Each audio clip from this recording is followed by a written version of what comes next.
the Thanthi TV viewers. This is Karishma here. இன்னைக்கு நம்ம சுழல் சீசன் 2 எப்படி இருந்துச்சு அப்படிங்கறத இந்த வீடியோல நம்ம பார்க்க போறோம். சுழல் சீசன் 2 எப்படி இருந்துச்சுன்னு பார்க்கறதுக்கு முன்னாடி சுழல் சீசன் 1 உடைய ஒரு சின்ன ரீகேப் பார்த்துடலாம். சுழல் சீசன் 1 உடைய கதை என்ன அப்படின்னு பார்த்தோம்னா, ஒரு பெண் இருப்பாங்க. அந்த பெண் வந்து காணாம போயிடுவாங்க. காணாம போற அந்த பெண்ணை வந்து தேடுறதுக்காக இன்வெஸ்டிகேஷன் ஆஃபீஸர்ஸ் வந்து இறங்குறப்போ அந்த பொண்ணுடைய பாடி கிடைக்கும். அந்த பாடியும் வந்துட்டு இவங்க வந்து போஸ்ட்மார்ட்டம்லாம் பண்ணி பார்க்குறப்போ அவங்கள வந்து ரேப் செஞ்சு, அதாவது மெனி டைம்ஸ் வந்து ரேப் செஞ்சு மர்டர் பண்ணியிருப்பாங்க அப்படின்ற மாதிரியான ஒரு விஷயம் வந்து தெரிய வரும். இது தெரிய வரப்போ இந்த இன்வெஸ்டிகேஷன் போயிட்டே இருக்கிறப்போ அந்த பொண்ணுடைய அக்காவான ஐஸ்வர்யா ராஜேஷும் வந்துட்டு அவங்களும் சின்ன வயசுல வந்து ஒரு அபியூஸ் வந்துட்டு அவங்களுக்கு ஒரு பாஸ்ட் ட்ராமா இருக்கணும், அந்த அபியூஸ் வந்துட்டு அவங்க வீட்டில் இருக்கக்கூடிய ஒரு ஆட்களாலேயே நடந்திருக்கும் அப்படின்னும் அதே விஷயம் தான் அவங்க தங்கச்சிக்கும் நடந்திருக்கும் அப்படின்ற மாதிரியான ஒரு விஷயம் தெரிய வரும். தெரிய வரப்போ ஐஸ்வர்யா ராஜேஷ் என்ன பண்ணுவாங்க அப்படின்னா, அந்த நபரை வந்துட்டு கொன்னுடுவாங்க. கொலை செஞ்சுட்டு அப்புறமா வந்துட்டு என்ன நடக்கும், ஐஸ்வர்யா ராஜேஷ் வந்துட்டு அவங்களுக்கு நியாயம் கிடைக்குதா இல்லை அவங்களுக்கு அரெஸ்ட் பண்ணிட்டு என்ன மாதிரியான தண்டனை கிடைக்குது அப்படிங்கிறது தான் சுழல் சீசன் 1 உடைய ஒரு ஒன்லைனாக இருக்கு.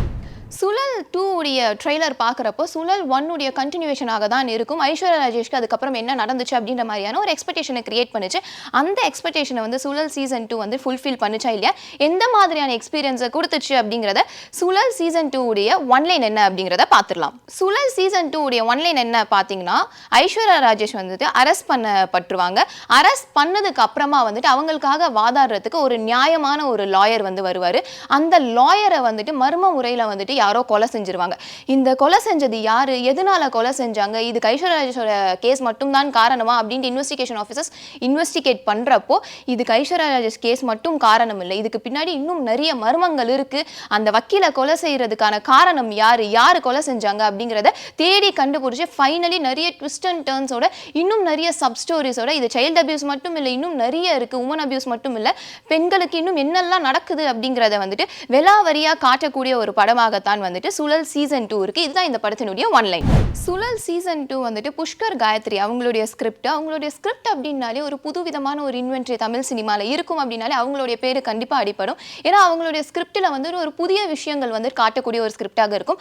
அதே மாதிரி சுழல் சீசன் 1ம் சரி 2ம் சரி அவங்களுடைய ஸ்கிரிப்ட் வந்துட்டு ஒரு டிஃப்ரெண்ட்டான ஒரு மெட்டாஃபரும் ஒரு டிஃப்ரெண்ட்டான ஒரு விஷயத்தை காமிச்சு இந்த சுழல் சீசன் 2ம் ரொம்ப அழகான ஒரு ஸ்கிரிப்டாக எடுத்து கொண்டு போயிருக்காங்க அப்படிங்கிறத இந்த படத்தினுடைய பெரிய பிளஸ்ஸாக இருக்கு. என்னதான் இது புஷ்கர் காயத்ரியோட ஸ்கிரிப்டாக இருந்தாலும் இதில் சர்ஜனும் சரி பிரம்மாவும் சரி இவங்க தான் இதை டைரக்ட் பண்ணியிருக்காங்க. இவங்களுடைய ஃப்ளேவர் இதில் இன்சர்ட் பண்ணி ஒரு கிரைம் த்ரில்லருக்கு தேவையான ஒரு பக்கான ஒரு அவுட்புட் கொடுத்துருக்காங்க. அண்ட் அது மட்டும் இல்லாமல் இதில் நிறைய மெட்டாஃபர்ஸ் யூஸ் பண்ணியிருக்காங்க. அண்ட் இது வந்துட்டு ஒரு கிரைம் த்ரில்லரில் ஒரு ட்விஸ்ட் அண்ட் டர்ன்ஸ் இருக்கக்கூடிய அந்த சீட்டேஜ் மூமெண்ட்டை ரொம்ப அழகாக கொண்டு வந்து அவுட்புட்டாக கொடுத்துருக்காங்க. இதில் நிறைய கேஸ்ட் அண்ட் க்ரூ பார்க்க முடியுது. இதில் முக்கியமான கேஸ்ட் அண்ட் க்ரூ அப்படின்னு பார்த்துட்டோம்னா கதிர் வந்துட்டு பரியரும் பெருமாள் இருக்கட்டும், மதையானை கூட்டம் இருக்கட்டும், இதுலேயே அவருடைய ஆக்டிங் பொட்டன்ஷியலாக செம்மையாக காமிச்சிருப்பாரு. அதுக்கேற்ற மாதிரி இதுலேயுமே வந்துட்டு ஒரு காப் மெட்டீரியல் பண்ணியிருப்பாரு. ரொம்ப அழகாக ஒரு அவுட்புட் கொடுத்துருக்காரு. அண்ட் அவருடைய நிறைய டைலாக்ஸ் எல்லாம் வந்து வாட்ஸ்அப் ஸ்டேட்டஸாகவும் இருக்குது. அண்ட் அவருடைய நடிப்பானது இந்த படத்தில் ரொம்ப அழகாக ஒர்க் அவுட் ஆயிருக்கு. இதுக்கு அடுத்தபடியாக இந்த படத்தில் வரக்கூடிய மெயின் கேரக்டரான வக்கீல் கேரக்டர், அந்த வக்கீல் கேரக்டர் வேறு யாரும் இல்லை, லால் சார். ஸோ லால் அவர் வந்துட்டு அவருடைய ஆக்டிங் எப்போவுமே வந்துட்டு ஒரு மாதிரி ஒரு மரியாதைக்குரியதாக இருக்கும். இந்த படத்தில் யார் இந்த மனுஷன் இவ்வளோ அழகாக பண்ணியிருக்காருன்னு ஒரு மரியாதை கொடுக்குற மாதிரியும், அண்ட் இந்த படத்தில் அவருடைய எமோஷன் சீன்ஸ் எல்லாம் ரொம்ப அழகாக ஒர்க் அவுட் ஆயிருக்கு. அண்ட் இந்த படம் பார்த்ததுக்கு அப்புறமா அவர் மேலே ஒரு மரியாதை ஜாஸ்தி ஆயிருக்கும் அப்படின்ற மாதிரியே சொல்லலாம்.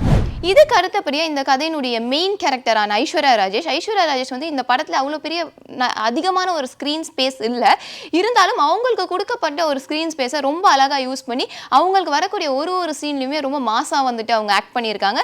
சுழல் 1ல பார்த்த ஐஸ்வர்யா ராஜேஷ்க்கும் சுழல் 2ல பார்க்குற ஐஸ்வர்யா ராஜேஷ்க்கும் எந்த ஒரு டிஃப்ரென்ஸும் இல்லாமல் ரொம்ப அழகாக நடிச்சிருக்கிறது இந்த படத்தில் பயங்கரமான ஒரு ப்ளஸ்ஸாக இருக்குது. இதுக்கு அடுத்தபடியாக இந்த படத்தில் இன்னும் நிறைய கேஸ்ட் இருக்குது, நிறைய சொல்லிட்டே போகலாம். சரவணன் சொல்லலாம், சம்யுக்தா சொல்லலாம், கௌரி ஜி கிருஷ்ணன் சொல்லலாம், அண்ட் மஞ்சுமா மோகன் இதில் ரொம்ப அழகாக பெர்ஃபார்ம் பண்ணியிருக்காங்க. அவங்க வரக்கூடிய சீன்ஸ் எல்லாமே ரொம்ப அழகாகவும் ரொம்ப வந்துட்டு ஒரு மாதிரி அற்புதமாகவும் ஒர்க் அவுட் ஆயிருக்கு. அண்ட் இதை தாண்டியும் இதில் இன்னும் நிறைய கேஸ்ட் இருக்காங்க, மோனிஷா இருக்காங்க, இதை தாண்டி இன்னும் நிறைய பேர் இருக்காங்க. அவங்களுக்கு கொடுத்த ஸ்க்ரீன் ஸ்பேஸை ரொம்ப அழகாக யூஸ் பண்ணி அவுட்புட்டை ரொம்ப அழகாக கொடுத்துருக்காங்க அப்படின்ற மாதிரியே சொல்லலாம். இதுக்கு அடுத்தபடியாக இந்த படத்தில் வரக்கூடிய ஒரு கிரைம் த்ரில்லருக்கு தேவையான ஒரு எடிட்டிங்கும் ஒரு சினிமாட்டோகிராஃபியும் ஒரு பேக்ரவுண்ட் மியூசிக்கும் வந்து இருக்கிறது இந்த படத்தில் ஒரு பயங்கரமான ப்ளஸ்ஸாக இருக்குது. ஒரு சீனுமே வந்து அந்த ட்விஸ்ட் அண்ட் டர்ன்ஸ்க்கு ஏற்ற மாதிரி மியூசிக் வச்சுருந்தாங்க. அண்ட் கட்டுமே ஹாலிவுட் எஃபெக்ட் இருந்தது, ரொம்ப அழகாக ஒர்க் அவுட் ஆயிருக்கு. மொத்தமாக சுழல் 2 வந்துட்டு 8 எபிசோடு. ஸோ மொத்தமான இந்த 8 எபிசோடில் கடைசி 3 எபிசோடு வந்து பயங்கர ட்விஸ்ட் அண்ட் டர்ன்ஸோட பயங்கரமான ஒரு அவுட்புட்டை கொடுத்துருக்காங்க. இது பயங்கரமாகவே இந்த படத்தில் ஒர்க் அவுட் ஆயிருக்கு அப்படின்ற மாதிரியே சொல்லலாம். இவ்வளோ நேரம் சுழல் 2 உடைய ப்ளஸ் பார்த்தோம். இப்போ சுழல் 2 உடைய மைனஸ் என்ன அப்படிங்கிறத பார்த்துலாம். பார்க்கலாம். இந்த வெப் சீரிஸ் ஆனது 8 எபிசோடு இருக்குது. 8 எபிசோடில் நடுவில் வரக்கூடிய ஒரு 3-4 எபிசோடு வந்துட்டு கொஞ்சம் லேகாக போன மாதிரி இருந்துச்சு. இன்னும் விறுவிறுப்பாக இன்னும் ட்விஸ்ட் அண்ட் டர்ன்ஸோட கொண்டு போயிருக்கலாம். ஃபஸ்ட்டு வரக்கூடிய அந்த 2 எபிசோடும் சரி, லாஸ்ட் வரக்கூடிய அந்த 3 எபிசோடும் சரி, பயங்கர ட்விஸ்ட் அண்ட் டர்ன்ஸோட புதுசாக இருந்துச்சு பார்க்குறதுக்கு. ஆனால் நடுவில் வரக்கூடிய அந்த எபிசோட்ஸ் வந்துட்டு கொஞ்சம் லேகாக இருந்துச்சு. இதை தாண்டி இந்த சீரீஸில் வந்துட்டு கதிர் அவர்கள் நிறைய வாட்ஸ்அப் ஸ்டேட்டஸ் அந்த கோட்ஸ்லாம் இருக்கும். அதெல்லாம் பார்க்குறதுக்கும் கேட்குறதுக்கும் நல்லா தான் இருந்தாலும் டைலாக் கோட்ஸ் இருக்கிறது அப்படிங்கிறது யாராவது சொல்லி கொஞ்சம் அவரை நிறுத்த சொல்லுங்களேன்ப்பா அப்படின்ற மாதிரி அதிகமான இந்த தத்துவம் இருந்ததும் ஒரு சின்ன மைனஸாக பார்க்கப்படுது. மொத்தத்தில் இந்த சுழல் சீசன் 2 வெப் சீரிஸ் ஆனது வந்துட்டு ஒரு ஓகே வாட்ச் சீரிஸாக இருக்கு. உங்களுக்கு கிரைம் த்ரில்லர் பிடிக்கும், அதிகமான அந்த twist and turns seat edge moment வேணும் அப்படின்னா கண்டிப்பா இந்த சீரிஸை பாருங்க. நீங்க வந்துட்டு இந்த சீரிஸை பார்த்துருந்தீங்கன்னா உங்களுக்கு சுழல் 1 பிடிச்சிருந்ததா இல்லை சுழல் 2 பிடிச்சிருந்தா அப்படிங்கிறத கமெண்ட்ல சொல்லுங்க. செய்திகளை உடனுக்குடன் தெரிந்து கொள்ள உடனே சப்ஸ்கிரைப் பண்ணுங்க.